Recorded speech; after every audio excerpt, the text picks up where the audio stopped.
Assalamualaikum warahmatullahi wabarakatuh. Alhamdulillahilladzi hadana li hadza wa ma kunna linahtadiya laula an hadana Allah. Asyhadu an la ilaha illallah wa asyhadu anna Muhammadan abduhu wa rasuluhu la nabiyya ba'dah. Allahumma shalli wa sallim wa barik ala Muhammadin wa ala alihi wa sahbihi ajma'in.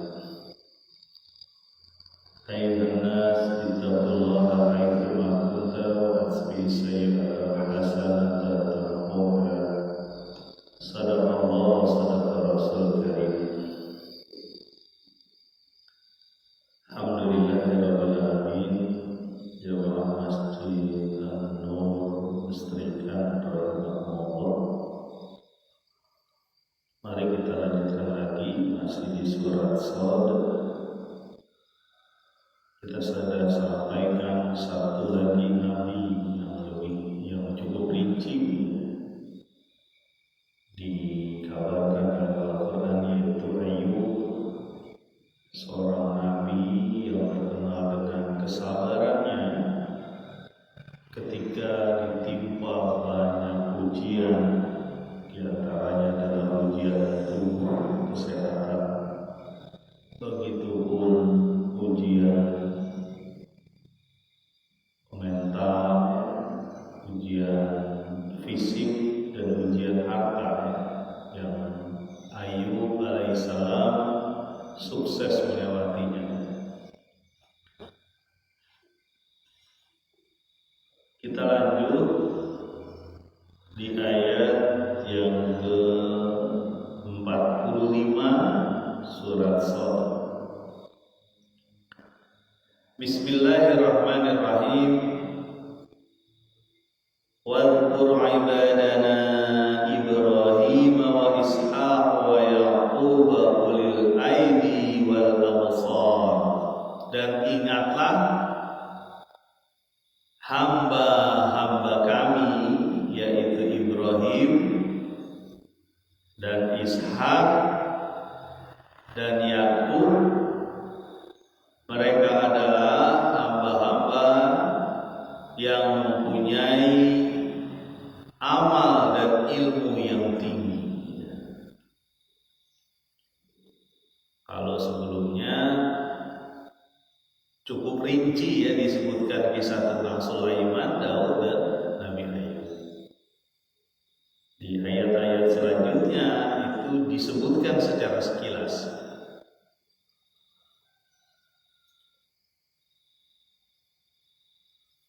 Ibrahim, Ishak, dan Yakub, jelas nabi-nabi ini disebutkan ya, dan dia memang sebelum Sulaiman dan Daud.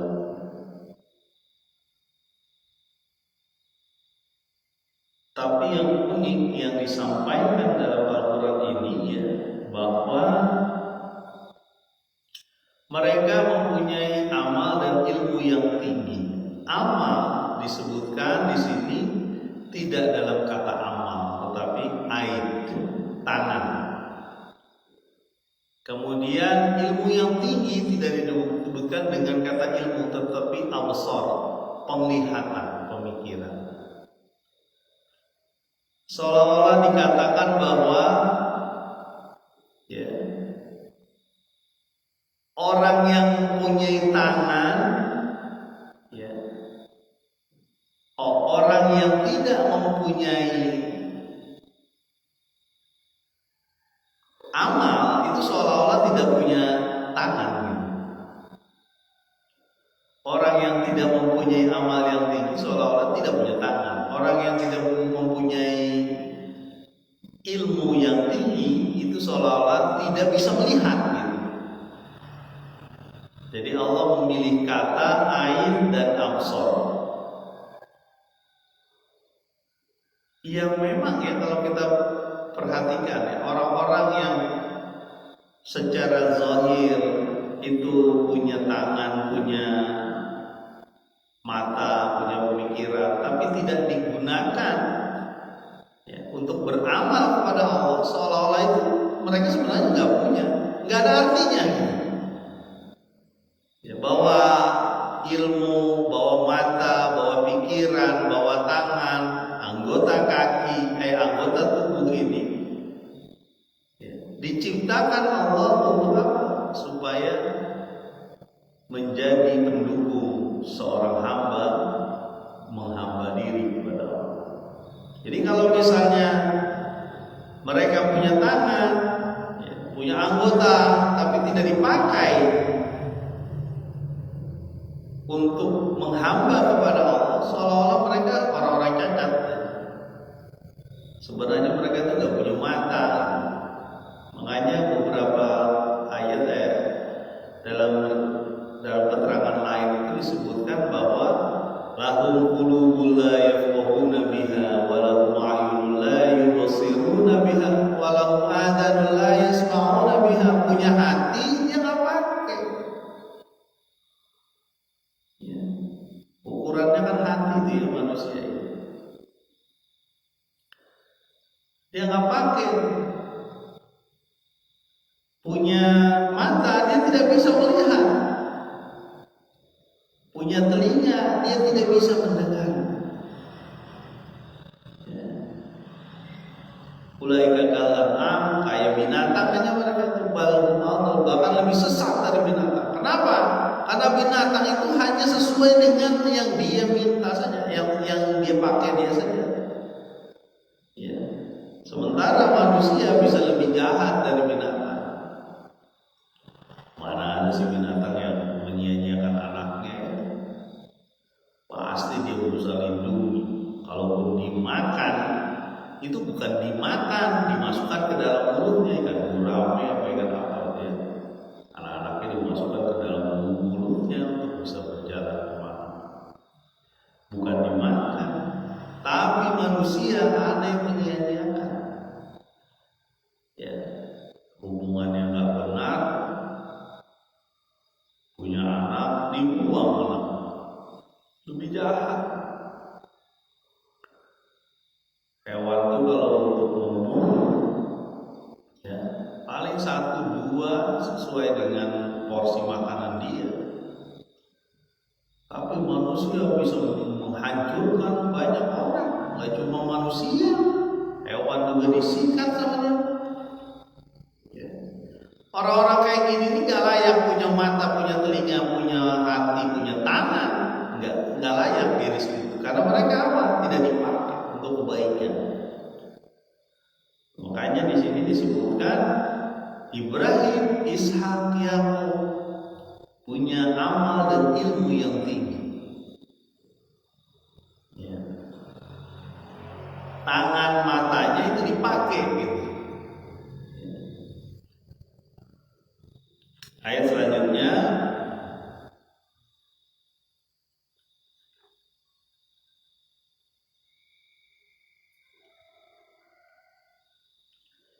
ayat ke-41 surat Shad. Teman-teman kalau punya Android dibuka aja nggak apa-apa. Ini lagi megang handphone misalnya, buka Androidnya, lihat cek surat Shad ayat ke-41. Kalau yang nggak ada ya dibuka aja Al-Qurannya. Masa Al-Qurannya nggak ada yang terjemahannya, belilah. Bisa beli bakso ya bisa beli Al-Quran terjemahannya.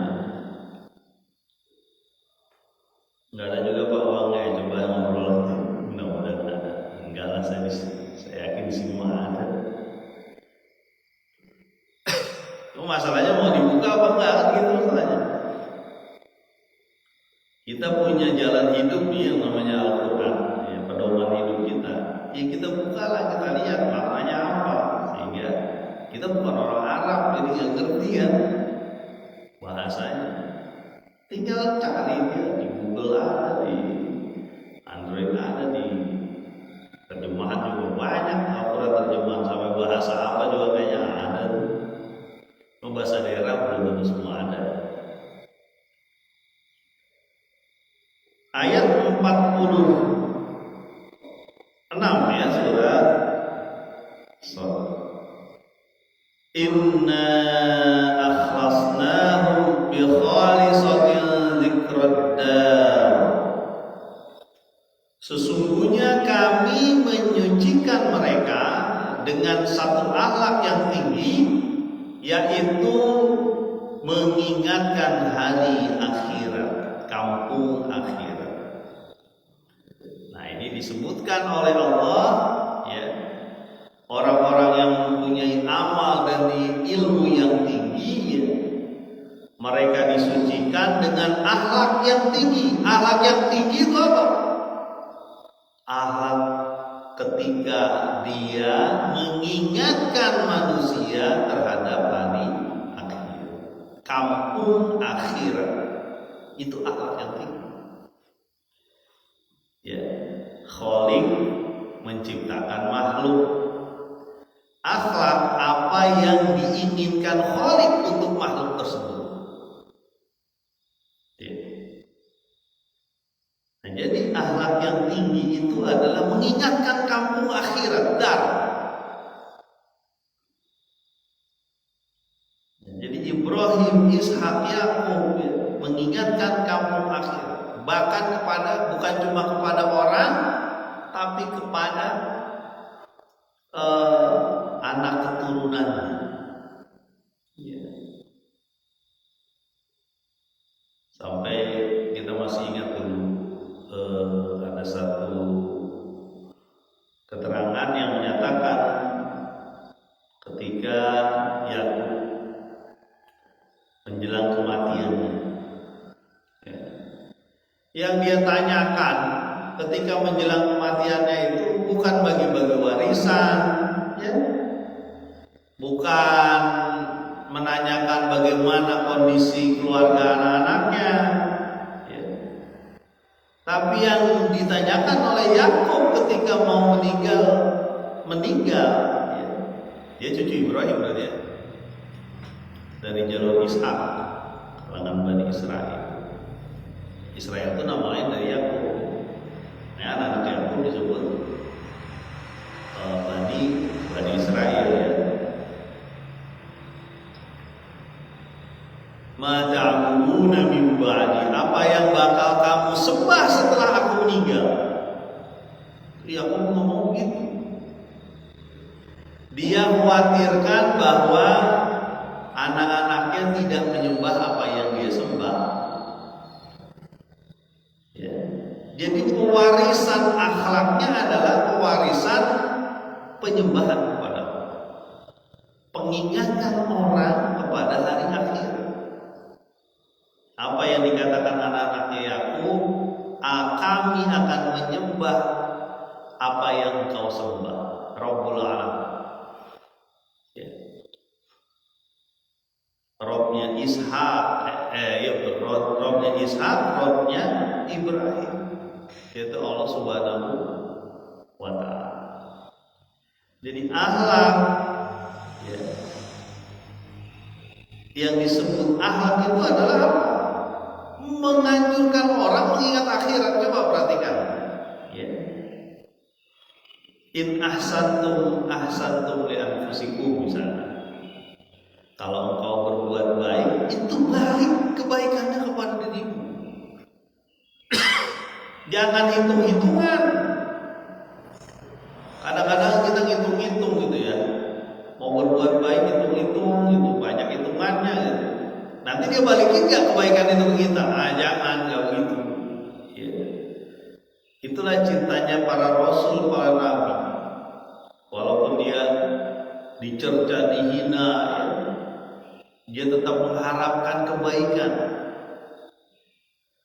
Ya Allah, berikanlah hidayah kepada mereka, karena mereka la ya'lamun, gak ngerti, gak tahu.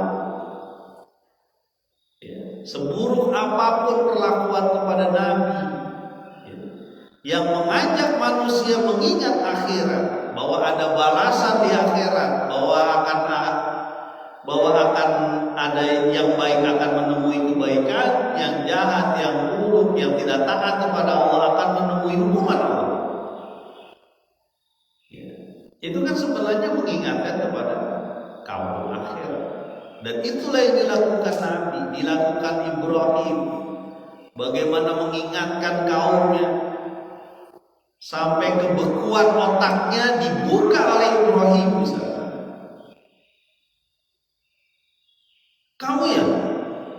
yang ngancurin patung. Tanya tuh sama yang gede gitu. Itu kampaknya dia ada di badannya. Tanya aja yang gede. Patung yang gede gitu. Terus mereka bilang apa? Ngapain saya tanya sama orang yang nggak bisa ngomong gitu? Sama benda yang tidak bisa ngomong, ngapain saya tanya? Kata Namrus dan penggawa-penggawanya, disaksikan rakyat tuh. Lalu Nabi berdakwah pada saat, nah kamu menyembah sesuatu yang tidak ada manfaatnya bagimu. Gak ada manfaatnya itu. Nanyanya gak bisa. Bahkan dia gak bisa menolong dirinya sendiri. Sempat orang-orang itu tersadar waktu itu. Iya ya kita zolim. Sempat tersadar, tetapi kesadaran itu hanya sesaat. Kemudian dia bilang lagi, mereka bilang lagi, kamu udah tahu bahwa ini apa tidak bisa ngomong, kenapa kami harus bertanya kepada dia? Wahai rakyatku, Namrus begitu ya ngomongnya, wahai rakyatku, bakar ini orang ini, tolonglah Tuhan kita. Tuhan dimintain tolong, bukan dimintain, Tuhan dibuat apa? Berusaha ditolong, berusaha menolong Tuhan, nggak masuk akal. Tolonglah alihatina, Tuhan kami, ayo tolong nih. Ada orang yang mau menghancurkan Tuhan kita, namanya Ibrahim, bakar aja dia. Ya. Dia membuka itu, Nabi Ibrahim membuka pikiran beku dari umat tersebut supaya hanya menyembah Allah. Ya, makanya di sini disebutkan disucikan dengan akhlak yang tinggi. Akhlak yang tinggi adalah mengingatkan manusia terhadap akhirat. Ya, coba aja dicek itu ya, syariat agama ini adalah semuanya mengingatkan terhadap akhirat, bahwa akan ada balasan bagi setiap amal kita. Ya. Selanjutnya jamaah kampung jamaah duku apa dusun Bestrikan dan siapapun teman-teman yang mendengar atau melihat siaran ini, mudah-mudahan ini didengar ya, sambil goreng-goreng mempersiapkan anak-anak sekolah ya, udah mulai sekolah ya, ibu-ibu biasanya tuh atau bapaknya udah siap-siap ke tempat kerja, entah ke sekolah.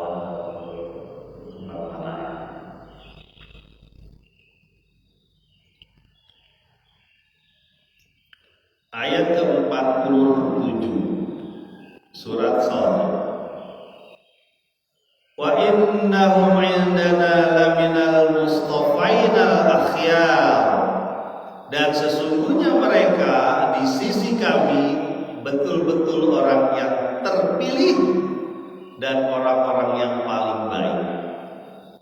Ya. Orang-orang ini terpilih, ya. Al-Mustafa, sering disebut tuh ya, Mustafa. Ya.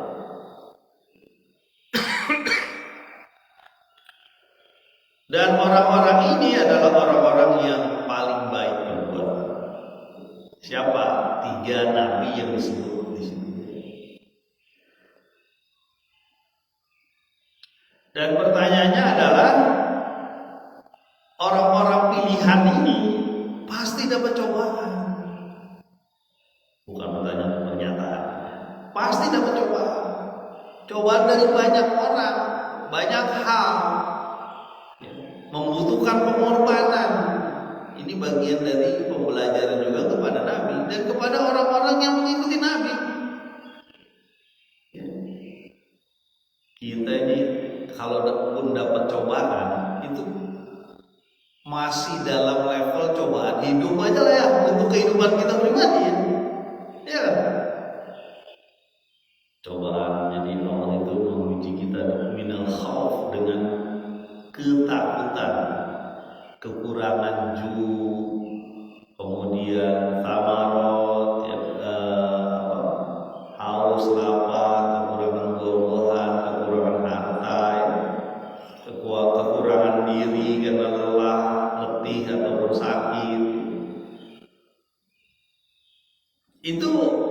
baru pada level pemenuhan kebutuhan bagi kehidupan kita sendiri masing-masing, atau paling nggak keluarga ujian.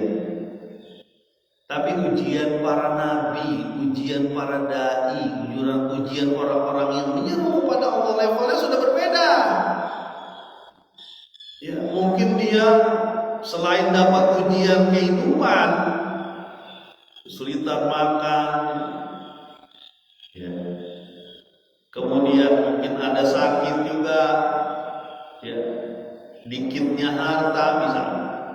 Tapi dia ada ujian dalam menyeru kepada Allah, dicemooh, ya, dihina, dibuat isu, dicegah, mau masuk ke satu kampung dicegah, nggak boleh kamu datang ke sini, ya, kamu bakal menyebarkan hal-hal yang nggak benar di kampung ini. Kalau perlu diusir, ditimpuk. Banyak, ada beberapa nabi yang bahkan dibunuh. Dan orang-orang yang mengikuti nabi pun begitu. Sekarang pertanyaannya Pak, apakah tugas itu tugas para ustaz, para dai, para kiai, para habaib? Bukan. Tugas kita sebagai seorang yang mengaku menyembah Allah. Tugas kita adalah mengajak siapapun, termasuk mengajak kepada diri kita sendiri, mengingat akhirat, bahwa ada masa yang tidak ada gunanya lagi. Bapak, ibu, wa ummihi wa abihi wa sahibatihi wa bani wa man fil ardi jami'an thumma yunti. Bapak, ibu, anak, saudara, teman, kakak, seluruh bumi itu bahkan ditambahkan, gak ada gunanya lagi ketika dia dinyatakan bersalah. Ketika dia dinyatakan orang ini tidak layak masuk surga, gak ada yang bisa menggantikan dia atau membela, kecuali syafaat dari Nabi Muhammad SAW dan Amalia. Jadi selalu diingatkan, dan ujiannya dapat, ada aja ujian. Nah ini pengingat ya, pengingat kepada Nabi Muhammad SAW yang membawa wahyu pertama kali ini ya, wahyu Al-Quran ini, supaya bersahabat dengan apa? Bersahabat dengan orang-orang yang menyeru kepada Allah, bersabar. Ya, karena Allah ketika melihat hambanya bersabar, gak mungkin didiamkan, pasti diganti. Pasti diganti dengan kasih sayangnya, dengan perhatiannya, dengan rahmatnya. Ya, kalau Ibrahim sampai dibakar ya. Dan beberapa nabi-nabi lah kita sudah sampaikan, banyak nabi dan ciri-cirinya apa? Jenis-jenis ujiannya beda-beda gitu. Ya.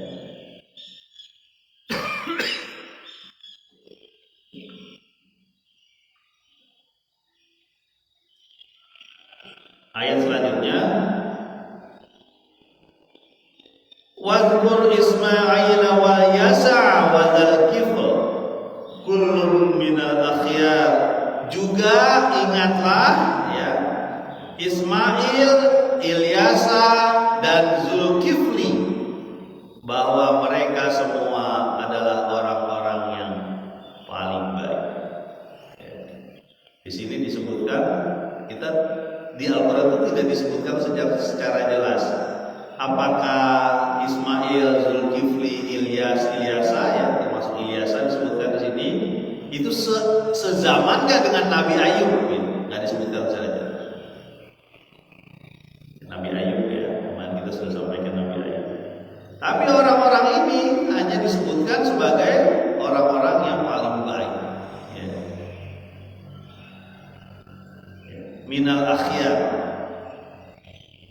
orang-orang yang paling baik. Berarti orang-orang ini juga punya ya Ismail jelas anaknya Ibrahim ya.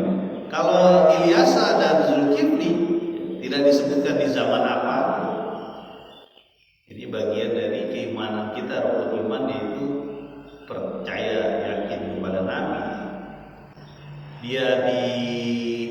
zaman kapan itu tidak disebutkan dalam Al-Quran. Apakah sezaman dengan Nabi Ayub? Karena bisa saja ada nabi yang sezaman. Contohnya Nabi Ibrahim dengan Lut, ya. Nabi Ibrahim dengan Ismail dengan Isa itu sejaman. Nabi Lut itu sejaman. Musa dan Harun sejaman, gitu. Ilyas sejaman, tapi yang lain tidak diketahui. Dan jumlah nabi itu bukan cuma 25, itu yang disebutkan saja, yang kita ketahui disebutkan dalam Al-Quran atau hadis. Tapi ada nabi yang tidak disebutkan namanya. Contohnya nabi yang menjadi gurunya Nabi Musa, nggak disebutkan hanya orang soleh, hambaku yang soleh. Jadi gurunya Nabi Musa. Ya, disebutkan beberapa riwayat, tak hadis tahu Nabi Khidir. Ada juga orang-orang yang tidak disebut nabi di situ, tetapi dia disebutkan dalam Al-Quran. Luqman misalnya, seorang ahli hikmah, Luqman. Ada Luqman, ada Zulkarnain. Maryam pun ibunda dari seorang nabi itu disebutkan, ya. Maryam. Kalau orang barat sebutnya Maryam. Dan Islam mengakui bahwa Maryam itu perawan suci, tidak disentuh oleh lelaki.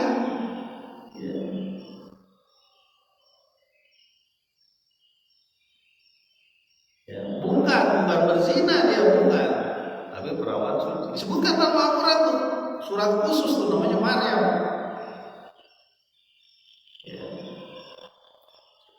Jadi kembali lagi ke ayat ini, Ismail, Ilyasa, kemudian Zulkifli disebutkan sebagai orang-orang yang paling baik. Senada dengan penyebutan akhyar di Ibrahim, Ishak dan Yakub. Jadi mudah-mudahan bermanfaat orang-orang yang disebut berakhlak tinggi, mempunyai amal dan ilmu yang tinggi, itu adalah orang-orang yang menyeru kepada hari akhir. Jadi bersyukurlah teman-teman yang dalam pemikirannya sadar sekarang itu. Iya ya, kita harus, apa yang harus saya perbuat ya? Usia saya sudah sekian, ya. Usia saya sudah di atas kepala 3, ada yang kepala 4, bahkan ada yang kepala 5. Bacaan Quran saya belum jelas, gimana? Bagaimana Allah nanti nanyain saya? Kamu belum bisa baca Quran ya?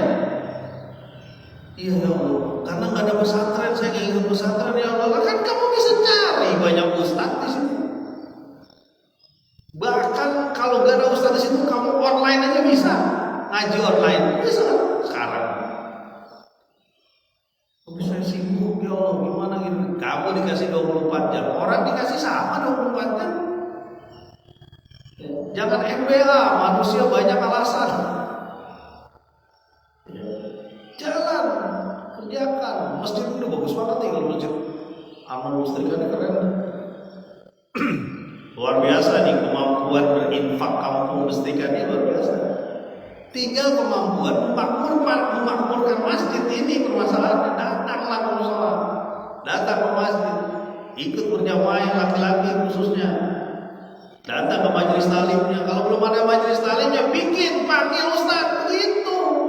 Kekuatan kita kan luar biasa. Jadi sini makmur kalau kata saya nih. Dibandingkan daerah tertentu, di sini sih makmur. Bisa manggil banyak ustaz, bisa ngadain kegiatan banyak. Itulah cara-cara kita mengikuti Nabi, mengingatkan manusia dengan hari akhirat, kampung akhirat. Mudah-mudahan bermanfaat. Subhanallah wa bihamdika asyhadu an la ilaha illa anta astaghfiruka wa atubu ilaik.